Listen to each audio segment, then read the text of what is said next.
friends, welcome back to my channel. It's officially time for me to start my project Use It Up for 2021.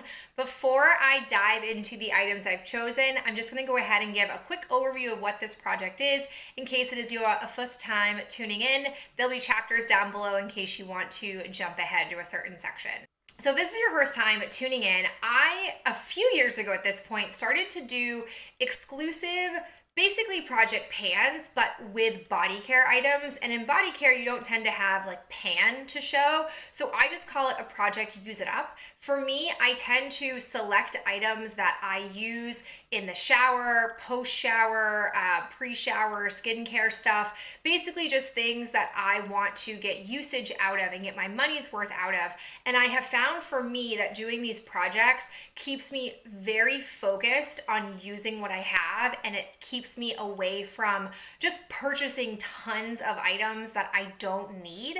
These items I traditionally pull from my hoarding closet, which is another series where I document my usage of products that I have backups of, too many backups of. So again, this really helps me stay focused on pulling things out of that closet, using it up before I purchase other things. So without further ado, let's talk about the items I've chosen for my first round of this year. So item number one is kind of a bunch of items. These are sheet masks. This is a thing I started doing, I want to say like March of last year, and it was super successful at getting me to use up a portion of my like hoarding closet that I don't think I had put a whole lot of light on or shed a whole lot of light on.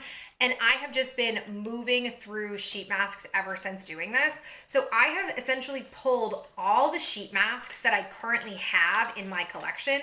I was struggling at the tail end of 2020 to finish off my moisturizing type of masks because once I get to like August, I don't need to hydrate my skin. My skin is already like pumping a lot of hydration. It tends to be very moist because the atmosphere around me is very muggy where I live. So now that we're in the drier month of January, I definitely feel like these can finally get finished off. So I've got some new ones, got some old favorites.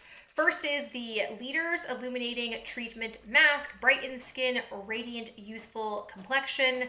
Definitely gotta get this one gone. Then I have my Garnier Skin Active Moisture Bomb Sheet Mask.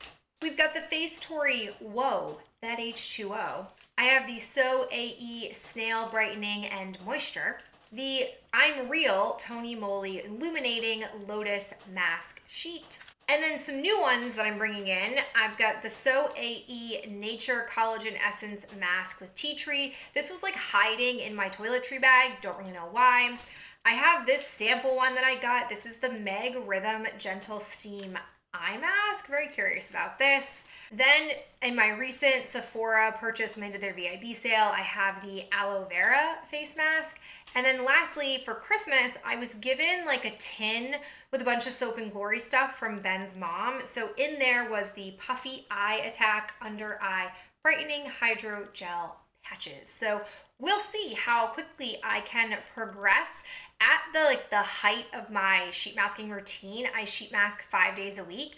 3 days would be hydrating and 2 days would be treatment. So arguably I could get those done in a month if I'm on task. So we'll see. I have another repeat product that I'm carrying over from 2020 to 2021. It's my Lush Rose Jam Shower Gel. This is a big kahuna. It takes me a long time to use this up, but this is where I am starting. I am hoping that like this is 2 months, maybe 3 months, and then I'll get this finished off. It is the largest shower gel that I have, and it's also old according to Lush.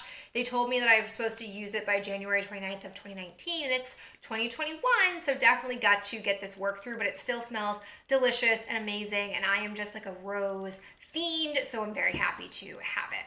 My other shower gel, since I do like to switch off, variety is the spice of life, is from Bath & Body Works. It's my Snowflakes and Cashmere. I actually have 2 of these. I don't really know how that happened, so I wanted to get at least one of them used up this winter, if not both of them. I don't know how quickly I'll tire of the scent. I'm pretty far into this. I'm at this starting point. These are definitely much smaller. They only have 10 ounces compared to the nearly 17 in my Lush. So I'll probably finish this off before the Lush one, which not a big deal. Like I said, having the switching on and off keeps me really focused and not too sick of a scent since I do shower basically every single day. Continuing with shower products, I'm bringing in a scrub. I was going through my scrubs, and I'm not gonna lie to you, I really wanted to bring in the Soap & Glory Breakfast Smoothie Scrub that I am obsessed with, but I decided to pull the oldest scrub in that category, which is this Sea Booth Charcoal Foaming Dry Body Polish and Cleanser. I have had this for years and I keep passing over it because I struggled to understand what it was. So I finally opened it, took off the safety seal, and tried it out. And I gotta tell you, one, this smells like white tea and ginger from Bath & Body Works, and I love that scent. It's very refreshing compared to like the vanilla rose bender that I've been on. And basically what you have in here is it looks like gray sand is what it is. And you just go in and like scoop what you want into your hand. You mix like a little bit of water and then you massage it onto your body. So it basically is just like any other body scrub, but it's not encased in any kind of like gel or any kind of like liquidy substance. It's just dry sand sitting in here. This is lovely. As you can see, I've used it, I want to say like 2 times at this point.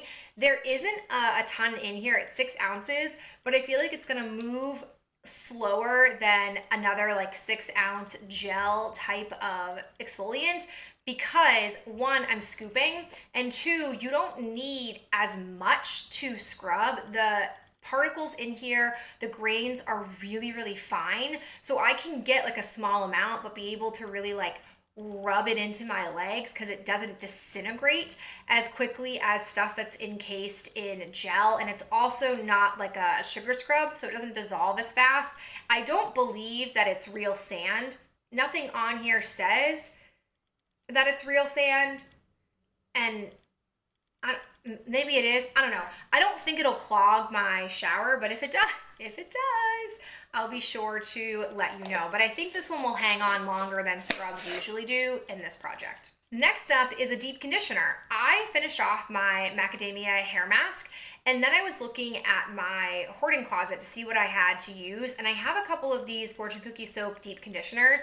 They don't label them as masks, but I will tell you, as someone with thick, coarse hair, I can't use them as anything but a hair mask. If I try to use it as conditioner, it's way too heavy to use on a multiple day basis, but it's great for just once a week. So I'm pulling out just a small one. This is in the scent Whale Talk from their Finding Nemo collection. It's super yummy. I'm pulling out a small one just because I don't really know how long this will last me. I only do a hair mask once a week, so I'm curious to see how long this goes for, and then I'll probably pull out the next thing that I have in my collection. So pretty pumped to try something different out. I don't think I've had a product like this in my challenge in quite some time. Okay, final things I'm bringing in are post-shower items. These are lotions. So I am bringing in my one seasonally appropriate body lotion that I have from Bath & Body Works. It's in Winter Candy Apple. This one is from 2013, still super old. This was like right around the time that I realized I shouldn't be buying body lotions in the winter, especially in winter scents, because I don't use them in the winter. The only way I can get these used up is I mix them with oil, but it's finally time to finish off the one that I have in a scent that I actually really like. This is where I'm starting. It's basically brand new. I'm not bringing in the oil that I'm mixing it with because I plow through the oils so fast that between one update to the next, I deplete it and refill it. So there's really no point in keeping track of it. I do think if I pull out one of the larger oils that I have, I will probably keep progress marks on it, but I just want to try to use up as many perfume oils as I can to sort of mass deplete a bunch of products before committing to a large one, because a large one will take me super long to finish. I just want like numbers. I want to see a numbers decrease. So We'll see how long it takes me to use this up, because similar to shower gels, I like to do a lotion day, but I also like to have a body cream for days that I'm not feeling like doing the mixing thing, because that's kind of an involved process. So I've got something kind of weird we have to talk about, and that is these two Tupperware lotions that I have. So this is the thing I do. I oftentimes will cut into the cream packaging and scoop out with a spoon the remainder. It's like once I get to the last fourth of a lotion, so like basically when it's down to like this amount, it is super challenging to squeeze the tube to get product out. And once I get lotion on my hands, like it slips out of my hands, it gets like super difficult to manipulate the product. Like it's just a process. So I'd rather cut it and put it in here. I'm also somebody who doesn't dislike things in tubs. So I have two of these, because here's the thing. Sometimes, when I cut into the packaging and put it into a Tupperware container, I put it in my drawer and then neglect it and pull out another body cream and start working on that instead. And this can't continue. So I'm going to finish both of these off. The first one that I have is Rosewater Meringue. Oh my God.